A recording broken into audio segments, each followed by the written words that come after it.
Welcome back to Career Conversations with Service Express, continuing with our sales development leaders, Andy Steenstra, Derek Russ, and Luis Flores. This week, some of our topics include culture and leadership. Sales development rep has a unique culture within Service Express, which obviously is very focused on building a culture, a strong culture, a great culture around its people. So is the sales development team, but every team has its own little unique type of culture, and they're going to dive into that and talk to us about that, as well as an overview of their leadership style with the team. So looking forward to the conversation and hope you are too.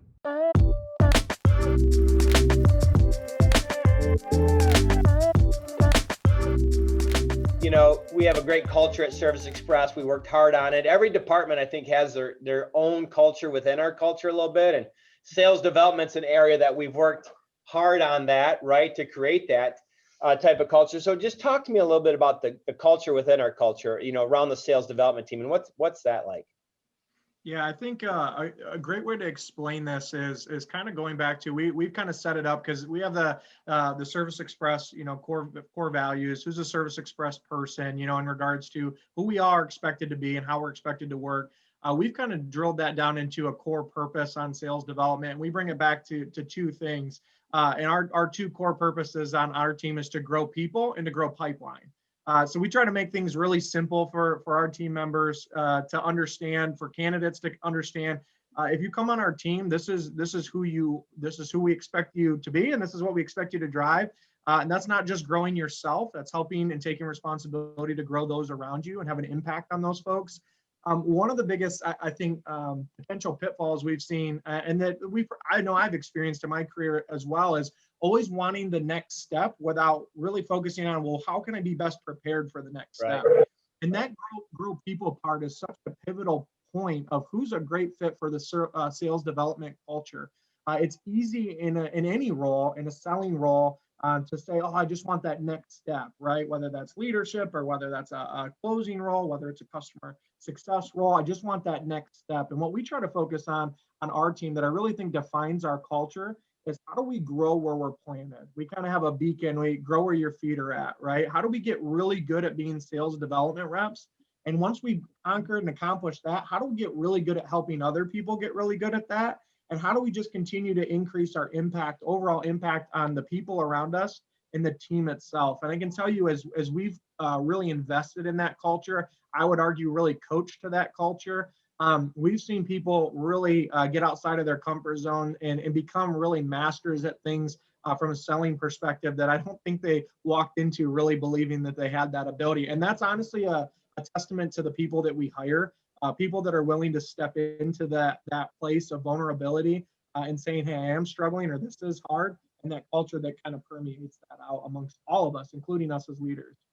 I love how clear you are on your purpose within the team. I just had a conversation with another CEO today and was asking questions around our strategy, and I was able to outline it pretty quickly and straightforward. And he just said, you know, normally I ask CEOs that question, I get a 45-minute conversation that goes all over the place. At the end, I still don't really know what the strategy is. And I think that's been one of our strengths as a company. And I think it's certainly a strength where you guys are at, that you're very direct on the purpose, right? Very clear to the point on the purpose. And that clarity allows the freedom to people then to go execute on that purpose. And so tell me about, you know, we talk a lot about culture, and I think culture is certainly a lot more than just having fun, right? It's knowing your purpose, knowing the role that you play in the company, knowing the value you create, how your position adds value to the entire company, and kind of goes in along with that, the strategy that we have. But fun is part of it too. And I know when we were all together, I go over to our Sparks building, and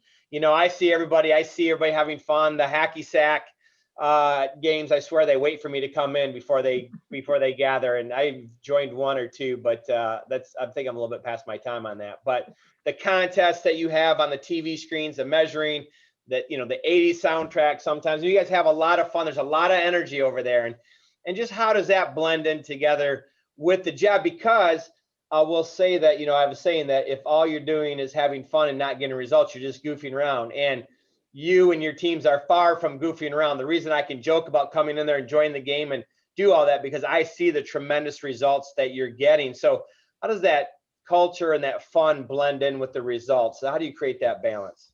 Yeah, I mean, I'm happy to speak to that.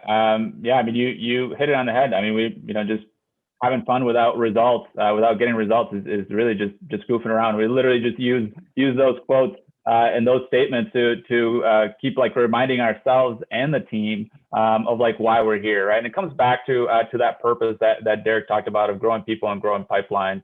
We can be really focused on just creating a very cozy atmosphere where we all have fun and we're just there to get along and do all those things.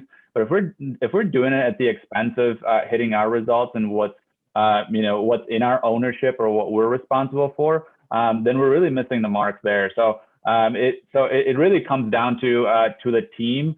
We certainly help cultivate, I think, an environment where people feel comfortable and feel pushed and challenged and are encouraged to have fun. But we really put a lot of the ownership on the team to say, like, when we are having fun and we're hitting our results, right? It's great to like keep the momentum up. But man, when we're missing the mark on our results, what are we doing as a team to really rally up and create those fun things?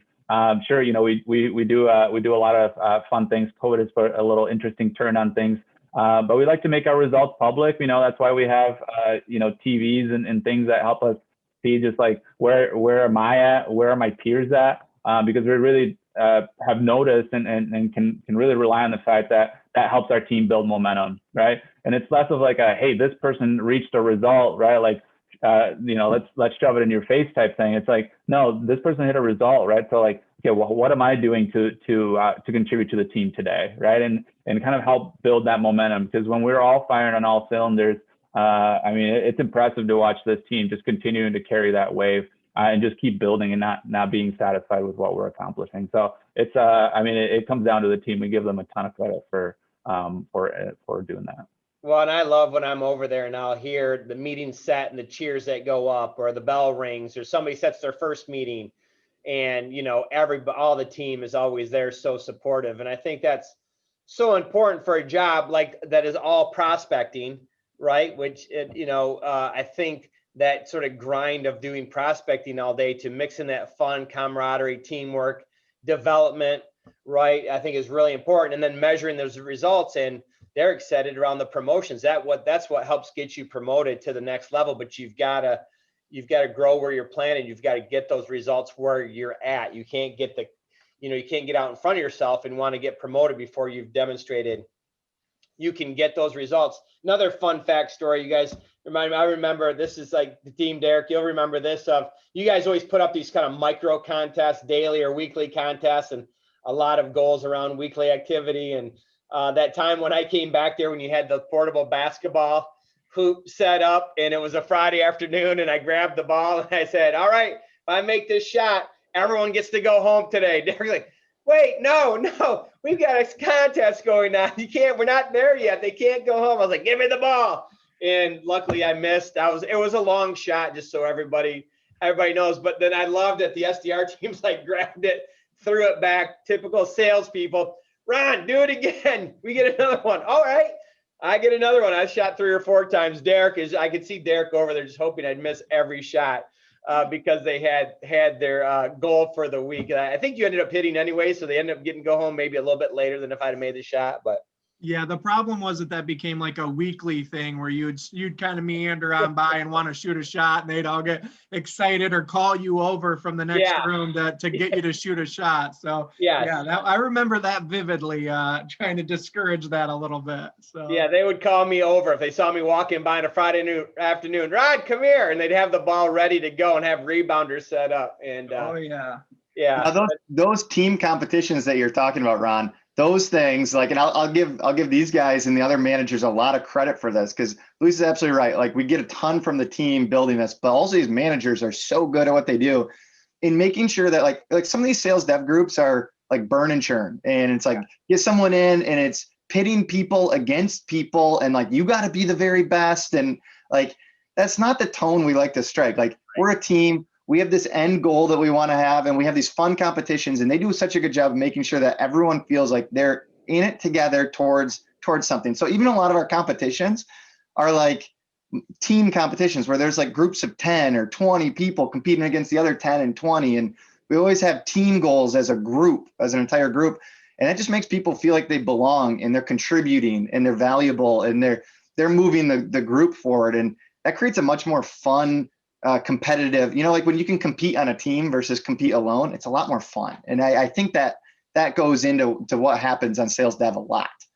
Yeah, and I think it fits right into our company culture, which is stronger together, and if one wins, everybody wins. So there's no prima donnas. We're all cheering for each other, and we're all performing and striving for the same thing. And I think you've created a great environment over there. And tell me how. So again, during COVID, now when so many of them, this summer we were able to bring back a few to spread out that could be in person. But the majority of them are home, working from home. And so you went, I was kind of curious on this. You went from this great team environment. I mentioned hacky sack and, everybody kind of talking to everybody in this area that we had set out to now everybody's at home doing this. So how have you been able, what are some of the ways that you've been able to keep that culture, that camaraderie going, that energy, that fun, all those things together? Because I will say during this time, the sales development team has just done fantastic. I mean, it's not only growing, but the production per person is growing. I mean, all metrics are up during this time we're home. I've really been amazed and inspired by this whole team. So how have you guys done that as leaders? Yeah, I'll take a couple of them and Derek, Luis, chime in of what I'm forgetting. I'm sure there's so many things out there. One thing that I really thought was cool is sales development representatives started setting up these Zoom calls. So like traditionally they're in cubicles together and they're like, they'll get off a call and they'll say like, hey, how did I sound? Like, here's what this guy said. Like, how would you approach that? Or if they're writing an email, they'd say like, oh, can someone look at this? Tell me, if I'm striking the right tone or something like that. And so what they started doing to mimic that is they'd create Zoom calls and they'll have like 5 or 6 people on it and they'll just have themselves on mute or they'll like talk in between their calls. And then when they get somebody live and they talk with somebody, then they'll hop on the Zoom call and say like, hey guys, I need a debrief. And then they'll all be able to talk. So they found a way to mimic their in-office experience over Zoom. And so they're not like alone in their house in a room looking at a screen. They got like 5 or 6 people with them the entire day. It's like they're literally recreating the office, which has been really, really fun. I love that. I had no idea you guys did that. I'm learning this for the first time. And that's what I love about you guys and the leaders in our company. Like you're doing it so far beyond what I would think of. Like that is, I think that's awesome. I think that's amazing. What a great idea. And through results, I'm guessing that's working pretty well and that's helping keep the teams connected. Do they kind of interact and mix up groups on a daily basis, or do they kind of like they do at the office, they sit, near the same people, so they have the same people on those, or do they mix and match it a little bit? Yeah, I've seen definitely people interact with that. And that's kind of the great thing about hiring, the people that fit the culture for us. It's, you can have an idea or one team member can have an idea, but it's really the team that has perpetuated that. I mean, we don't even send out those links. The team does all of those things. They really have taken ownership over that. You'll see 3 or 4 or 5 links go out amongst the group and just, hey, just jump on. If you want to pop around to different links, it becomes kind of this culture within the culture in regards to not an expectation from us as leaders, but something we encourage the team to do, to pop in, to stay connected, to talk, to communicate, to interact. That definitely becomes something that we've seen the team gravitate towards. Another thing, I think the team has really taken advantage of is technology through Microsoft Teams. The team has done a fantastic job, even simple things. Whenever we set a meeting, one of the teams talked about having an idea of just doing a +1, right? Just sending out amongst the team chat +1, and you get so many little likes, and it takes a half a second to do or what have you, and everyone just gets so fired up about seeing little +1s come across the team chat because that's a meeting that was just set, and where we can't yell and hoot and holler in the office because we're not all there. It's just an acknowledgement that what we're doing is contributing to the overall goal of the organization. Individual goals are being achieved. And that's the team's small little win, little celebration in that moment. An acknowledgement of, if Luis puts a +1 in there and I can cheer him on and say, great job, awesome job. It just kind of builds that momentum. And that's where we see the team really start to build from there. So it's really where we need another great idea. I love it. I was going to say, this is really where we need something that pops up that says like this video blog brought to you by Microsoft, like sponsored by Microsoft. That was a big plug there, Eric. Yeah. We Yeah, just for switched real. to it. It doesn't, it's the people behind the tool. It's the people and That's how you're right. using it. That everybody has that same tool, but I guarantee you companies around this nation, around the world aren't using it like that. I think that's just this great thing to share. I love it. By the way, you guys got to get me one of those Zoom links so I can do a surprise pop in, right? Oh yeah, Get your hands that'd on be it. great. They would And love that. I'll do a surprise pop in to a couple of the teams just to pop in and say hi. I love to do that. I miss that during this time, that as I go around, and you know how I like to interrupt meetings when I see people gathering, how I like to bust in on people. I miss doing that. So give me a link to do it. So a couple of things on there, but leading this team. So, I mean, these are typically younger, less experienced salespeople. This is a way for them to break in to sales, right? Correct. And so, I think it's such a great opportunity, because I remember, again, my first job in sales was selling health club memberships for $6 an hour, plus a little bit of commission. And now I watch this team come on, and the training and the technology they get is just amazing. And so, a lot of them fall into this, what are the millennials or Gen Z? What are they? Do we have a mix, or where are they at around around where they fall in? We got a pretty good mix of people, but definitely between there, we have a lot of our SDRs are in their mid to late 20s. So, that group sometimes gets a bad reputation for people saying they're not dedicated, they don't like to work hard, they're not committed, they job hop and things like that. Like, I've seen the exact opposite around the people that we bring in, and what I see from them is nothing but commitment, full engagement, the stories you guys are talking about, right? The results that they get. So how do you, I get asked this question a lot on how do you lead them? What's important to them, and how do you work with just this generation? I think you all are doing a fantastic job. So what do you see with this generation that's important to them? Yeah, I would say you mentioned something earlier, Ron, that really resonates with this question, and it's that everyone really wants to know how their impact, like, why do they matter? Why does setting a meeting matters? What is that tied to?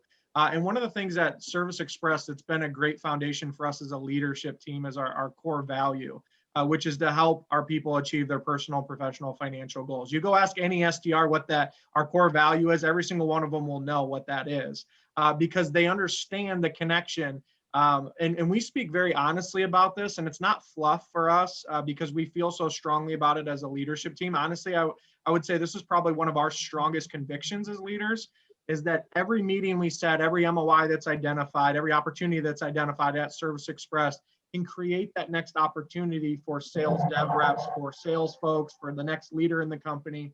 We truly tie our work every day, and we speak to that as a leadership team constantly, about the work you do every day, those little kind of micro commitments you make every day, those little disciplines, the tedious things you don't want to do are the things that could create an opportunity for your peer, the person sitting next to you. That could be their next opportunity. If Service Express closes a big deal and we continue to grow and leaps and bounds as a company, and we figure out how to grow faster or be more efficient, that creates those opportunities. And sales dev reps see that so clear when 12 of their peers get promoted off in 1 year.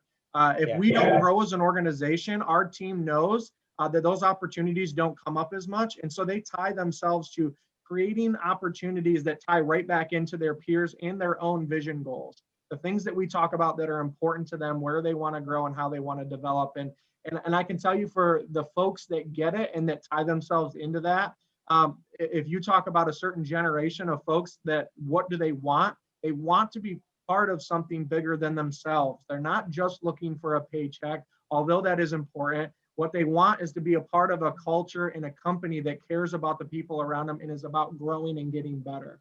And hiring the right people that have leaned and invested into that.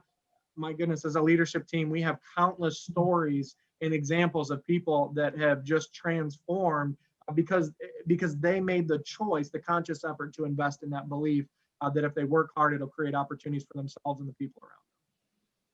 Yeah, I think that's great. I think that's what I found is they're very purpose driven, right?